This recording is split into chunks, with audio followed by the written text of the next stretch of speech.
Hello friends, good morning. এদিকে ছোট ছোট রক্তগেঁদার গাছ, রক্তগেঁদা গাছে একেবারে ভর্তি ফুল। ছোট্ট গাছ কিন্তু ফুলে ভর্তি। এইদিকেও কিছু ফুল আছে, আর এদিকে সব বড় বড় গাঁদা ফুল আছে। অরেঞ্জ কালারই আমি বেশি পছন্দ করি, অরেঞ্জ কালারই বেশি আছে। আর এদিকে একটা হলুদ আছে। আপনারা নিশ্চয়ই সকালে ভালো আছেন, আমিও ভালো আছি। আজকে আবার একটা আমি নতুন রেসিপি করব, তাহলে চলুন রান্নাঘরে যাওয়া যাক। গুড ইভিনিং ফ্রেন্ডস, আজকে আমি একটা নতুন রেসিপি নিয়ে এসেছি। আপনারা কি বলেন জানি না, কি নাম বলেন। আমরা এটাকে বলি পালো, মানে ইন্ডিয়ান কেক। তো পালো বানাতে আমাদের লাগবে দুধটা প্রথমে আমি ফুটিয়ে নিয়েছি, ফুটিয়ে এটাকে ঠান্ডা করে রেখেছি। এমনি নর্মাল ঠান্ডা করেছি, সকালবেলায় ফুটিয়ে রেখে দিয়েছিলাম। এদিকে আমার লাগবে দুটো থালা, যে যেমন পরিমাণে বানাবেন দুটো থালা, একটু এরকম কানা উঁচু থালা হলেই ভালো হয়। আর এই থালাতে আমি একটুখানি ঘি মাখিয়ে রেখে দেব। তারপরে লাগবে চালের গুঁড়ো, যে কোনো চালের গুঁড়ো দিয়ে করতে পারেন, এটা আতপ চালের গুঁড়ো। আর লাগবে খেজুরের গুড়, ড্রাই ফ্রুটস। তাহলে আমি কিভাবে বানাচ্ছি দেখুন। এই চালের গুঁড়োটাতে খুব সুন্দর সেন্ট আছে। এটা আমি এই হাতা দিয়ে মেপে নিয়ে নিচ্ছি। 1 হাতা, 2 হাতা,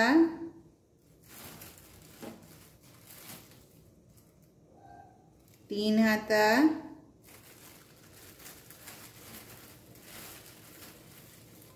এই 3.5 হাতার মতন। আপনারা আপনাদের পরিমাণ মতন নেবেন। দুধটাও তেমনি, যদি বেশি বানাবেন একটু বেশি দেবেন। আমি এখানে আরও দুধ, এখানে আছে 1.5 লিটার দুধ। আর আরও আমি দুধ ফুটিয়ে রেখে দিয়েছি, যদি লাগে তখন আমি দেব। এবারে এটাকে খুব ভালো করে, আমি কিন্তু এখন গ্যাস অন করিনি, ভালো করে এটাকে মিশিয়ে নেব আগে। এত ভালো করে মিশাতে হবে যেন এরকম একটুও লাম্পস না থাকে, গোটা গোটা না হয়ে থাকে। খুব ভালো করে এটা মিশাতে হবে, সেই জন্য আমি খুব ভালো করে এটাকে মিশাচ্ছি। এবারে এটা খুব ভালো করে মিশানো হয়ে গেছে। আমি এখন গ্যাসটা অন করব। গ্যাসটা আমি অন করে দিয়েছি। গ্যাস অন করার পর একটুখানি যখন গরম হয়ে আসবে, ওটাকে খুব নাড়তে হবে। নাড়া থামালে কিন্তু দলা পেকে যাবে, সেই জন্যে নাড়া থামালে হবে না।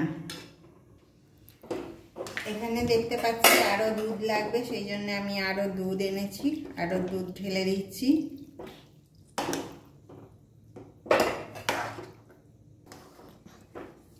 এবারে আমি খেজুরের পাটালিটা দেব।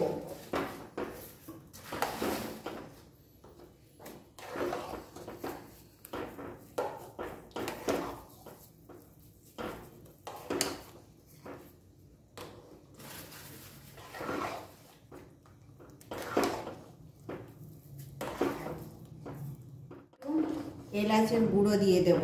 আপনারা এলাচ, দারচিনি যা কিছু খান সবের গুঁড়ো দেবেন। আমি এলাচেরই গুঁড়ো দিয়েছি। এবারে কাজুটা আমি এইরকম করে রেখেছি, কাজুটা দিয়ে দিলাম। আমি কিশমিশ দেব না, আমার মেয়ে কিশমিশ খেতে চায় না। আর একটুখানি আমি ঝোলা গুড় দেব।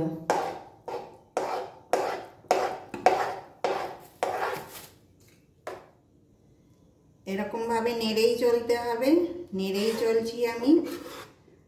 আর এখনো আরো একটু টাইট হবে। এবারে আমাদের পালোটা হয়েই এসছে, আর 1-2 মিনিট নাড়বো, তারপরে নামিয়ে নেব। যে ঘি মাখানো থালা আছে তার মধ্যে ঢালবো। আমি ঢেলে নিয়ে আপনাদেরকে আবার দেখাচ্ছি। এইভাবে ঘি মাখানো থালার ওপর আমি সব দিয়ে দিলাম, দিয়ে একটুখানি এরকম করে ট্যাপ ট্যাপ করে নিলাম।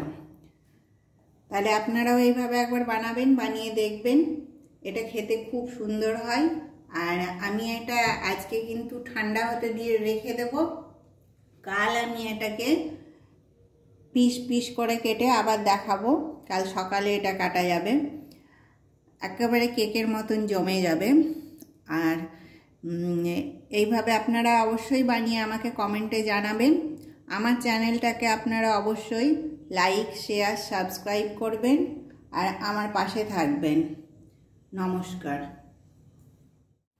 দেখুন কি সুন্দর এটা জমে গেছে, আর পিস পিস করে কেটে নিয়েছি আমি। পিস পিস করে কেটে উঠিয়েও দেখাচ্ছি। এটা কোনো ফ্রিজে রাখার দরকার নেই, এটা ফ্রিজের বাইরেই রেখে এই রকম করে জমে যায়, আর এটা খেতেও খুবই টেস্টি হয়।